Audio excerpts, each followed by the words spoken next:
Hello, this is Kendra Fleischman. Welcome to the studio.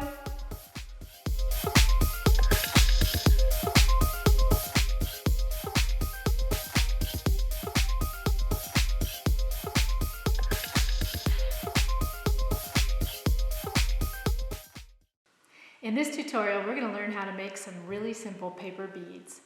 They're very fun, and most people can make them, including kids. So this is a fun thing to do with your kids. And let's take a look at our supplies first before we get started. I know everybody has paper magazines, junk mail, and you might even have some wrapping paper scraps. These all work really good for the paper part of the paper bead. You are also going to need a ruler and a pencil, scissors. You're going to need some type of a skewer or something that you can wrap the bead around. It can be metal, it doesn't have to be wood. It does need to be something that's pretty even, not with a lot of slope to it, like I wouldn't use a paintbrush because it'll make your bead come out all crooked. The other thing that you're going to need is some type of string. You could use an elastic, which is going to work really good. You can use yarn. Yarn works just fine. And I happen to have just some leftover pieces from making a little bracelet that it works really good, some type of cording, and it even has the little connectors. So let's talk about the connectors. In jewelry, we call these the findings, the things that hold things together. In this one, it's a plastic finding. It's a little plastic thing that just snaps together. And the nice thing is for kids is it comes apart.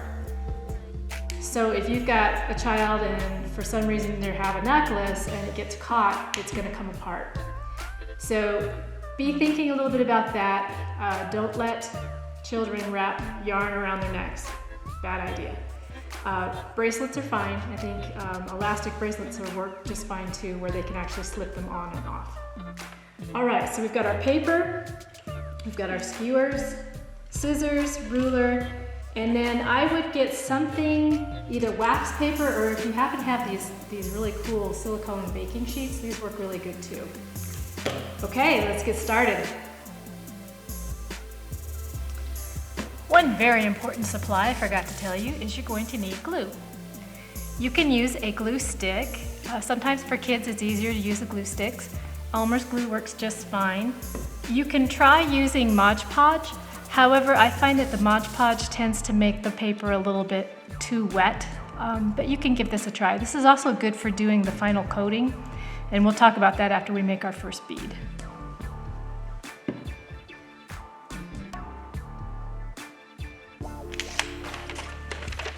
Okay, so get a piece of paper. I've got a piece of wrapping paper here. It's going to work just fine.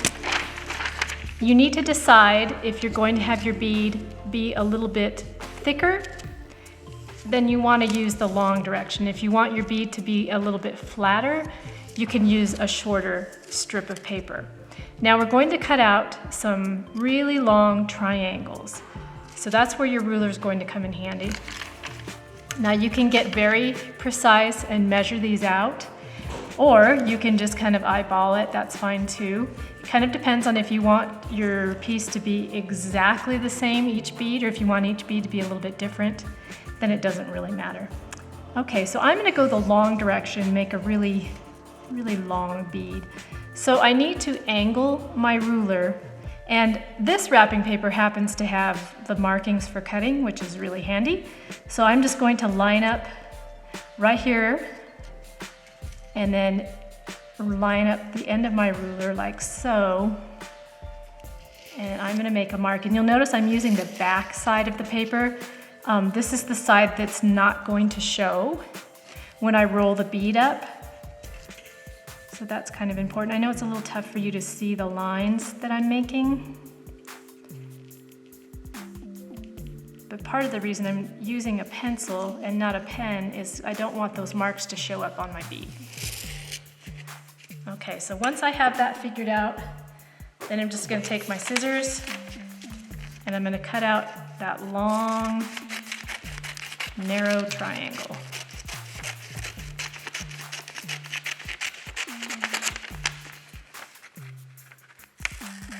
you have a paper cutter, you could use that as well. Okay, there's my strip. So the first thing I'm going to do is I'm going to pick out the thickness of the little skewer that I want to use. You can also use toothpicks. I first did this in 3rd grade and we used toothpicks to make these. Okay, so I'm going to use this guy and I'm going to take my paper and I'm going to just pre-roll it a little bit, just to get it started, and then take your glue. You could use a little bit of watered down glue and a paintbrush, but I find if I just use the glue like so and then just take my fingers and smooth it on here. And yes, you're going to get this on your table, so make sure that you lay down wax paper or something that you can wipe off, like this lovely thing, so that you don't get glue all over your table. Okay, so we are ready to roll this out. So we can just take the skewer and start to roll like so. And if your paper starts to wrinkle, just pull it back a little bit.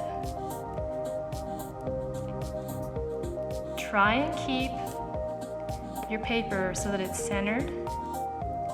And then I get to a point where it's easier to pick this guy up and roll it up. Now you'll see the paper slides around because that glue is pretty slippery. So I just want to make sure that it ends up with the point right in the middle. There we go, there's a bead. Now, you've got to make sure that you don't get glue on the skewer or it will glue itself down, and that happens to me all the time. So just take that, don't worry about it. If it happens, you lose a bead. So I'm gonna go ahead and slide this off of here, and I'm gonna transfer it to a piece of wire.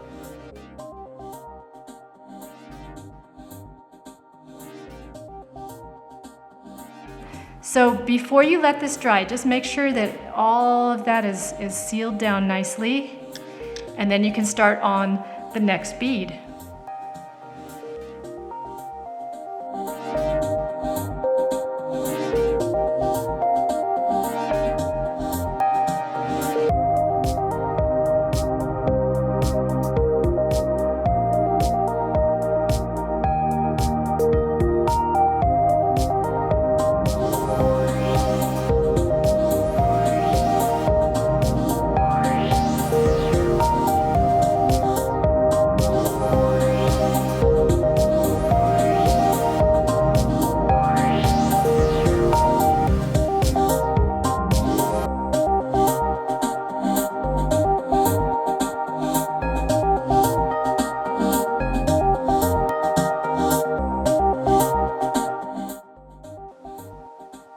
So I have 5 beads finished.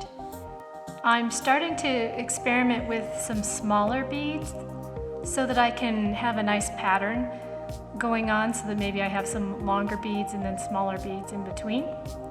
The other thing to think about is maybe you have some stray beads from other projects laying around that you might want to add to this eventually.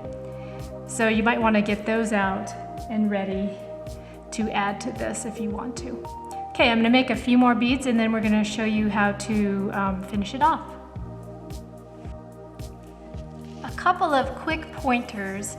If you're using a paper that tends to curl, especially if it's like wrapping paper, if you just take your fingernail or your thumb and gently go the opposite direction of the curl and just run your finger along it, it will straighten it out. So it's much easier to work with.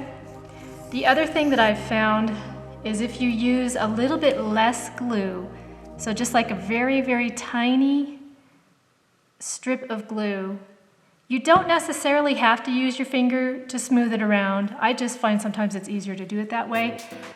But when you are rolling it up,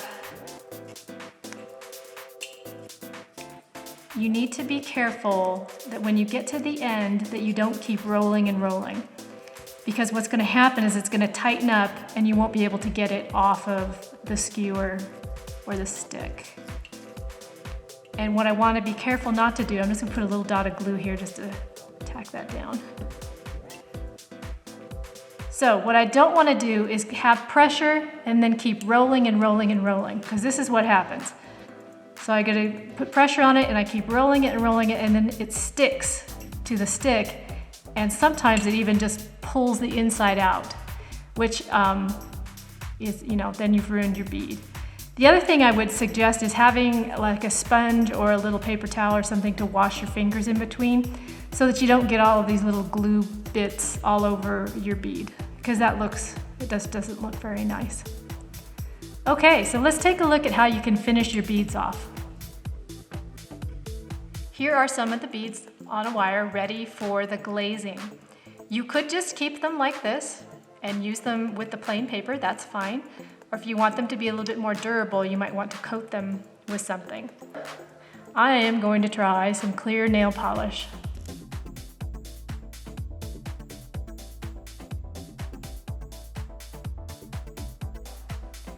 If you're doing this with kids, you might want to help them with this part. Okay, I am going to try this one.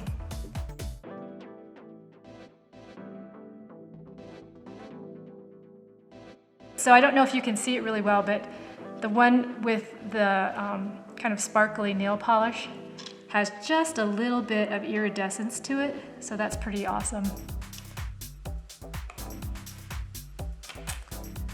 So I used different types of coating just to try them out. These three have the nail polish, these two have Mod Podge, and then these three have a golden gloss polymer varnish. So the advantage of the nail polish is it dries super fast, and it also seems to be pretty sturdy. I'm squishing these beads and they aren't really squishing very much, so that makes it pretty sturdy. So in my opinion, the nail polish is doing a really good job. The Mod Podge looks pretty good, and the varnish looks good, except I'm noticing that it really gets the bead wet, so it takes a long time for it to dry. So probably the nail polish would be the best, unless you're working with little kids. Then you can always just have them be dry. Just take a little bit of glue, wrap it with a little bit of glue, and just let them dry that way. They're not as shiny, but they still look really good. So you don't have to use a coating. So how do we string this? So if you're using a string that has these connectors, what you're going to do is tie a knot in one end and then slide your string into the connector so that the knot goes down inside. Then you go ahead and you string all your beads, and then you're going to have to tie a knot on this one too. And what I did was I slid this down as far as I possibly could. I pushed it down so that I could tie the knot, and then it would kind of go back into this so that it's hidden and it looks like it's all connected without showing that knot too much. Let's take a look at how to string this using a piece of elastic. You can use thick elastic if you want, but the knot that you make is going to be really thick, so it won't be able to be hidden inside the bead. So if you use a thinner elastic, it's going to work a little better. I also found a few of these little plastic star beads that I had from another project, so I'm going to use those on here as well.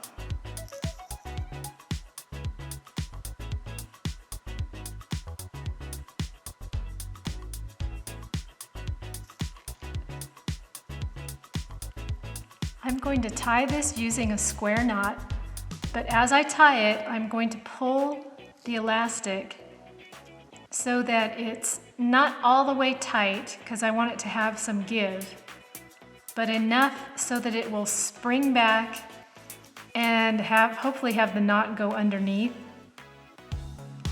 So this is a little tricky. You have to really hold that elastic and not let it slip as you're tying the knot.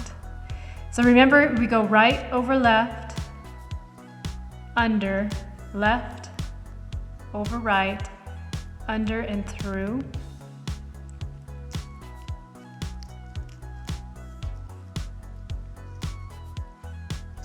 That does not feel right. Do you see how that slips out? So I didn't tie something correctly there. Let's try that again.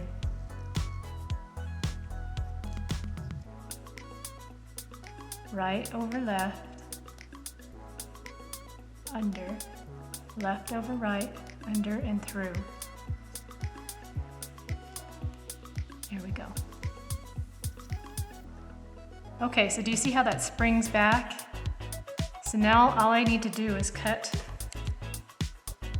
the elastic and then just push that knot into the bead.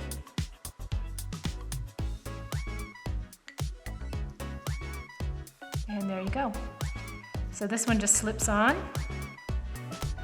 Looks good.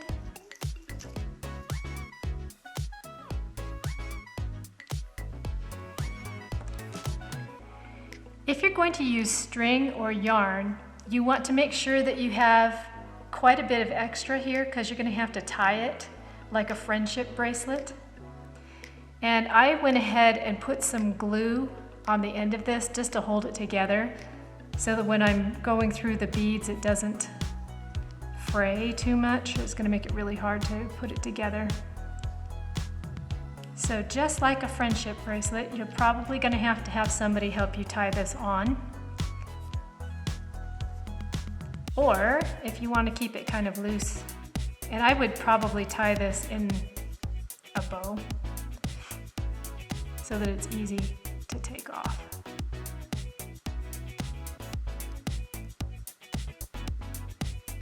You make it loose enough, you can just put it on like that.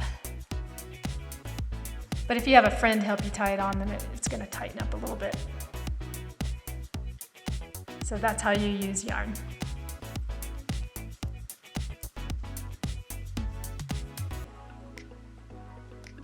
I hope you enjoyed our paper bead tutorial. I look forward to seeing you next time. This is Kendra Fleischman. Bye-bye.